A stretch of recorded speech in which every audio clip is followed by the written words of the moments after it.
what happens on the ground. We'll start with you, LaTosha. You all have spent a number of time going to places that are long being ignored.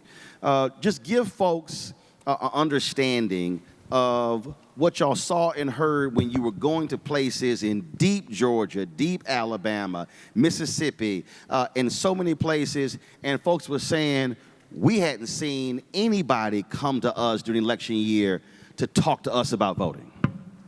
Thank you for asking the question, Roland. You know, there are a couple of things.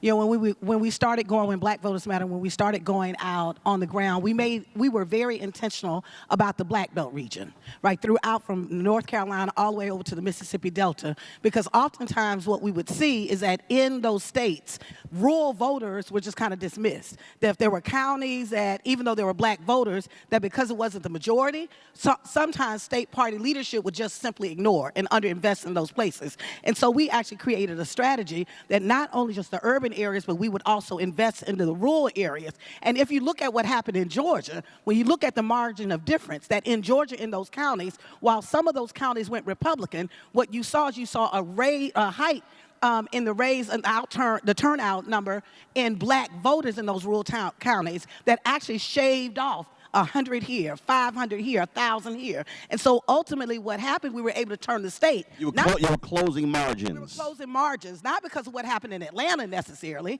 right? Atlanta was certainly a key place, but it was also because of those rural areas being a rise in Black voter turnout in those rural areas. In addition to that, I think when we go out, we see the same kind of frustration, but we also see, like in places like Georgia and other places, there's been a long-term impact with particularly in the South, of the refusal of governors to expand the ACA. Right, and so you see in places like Georgia, throughout the South, where there's been massive closings of hospitals. Right, you're seeing, and oftentimes in those areas, a hospital is an economic center.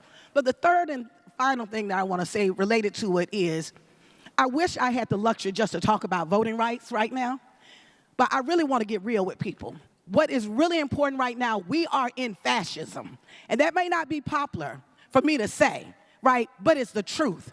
At the bottom line, what we are up against right now is not just about voting rights. We're up against, we have to shut down white supremacy. We are literally seeing cities where there are African Americans that have actually won office, that there are folks that are refusing in Alabama, that are refusing to even give them the keys to be able to take office. What we are seeing is the changing of rules, that at this point, you're not legitimate or seen as a legitimate voter. So what we will do is change the rules to keep you from actually participating. We're seeing laws passed, not just voter suppression laws. We're seeing laws around protests and other things. And so I'm raising that because I really want us to know what time it is, that at the end of the day, this is in there three things. One, yes, we're talking about why we need to vote, there are three things. I'll just say real quickly. One, of course, we need to have progressive policies to address the needs of our issues. Number two, we've got to reduce the harm. And number three, we have to shut down and be unequivocal about shutting down white supremacy. And we have to really recognize that we're in that moment.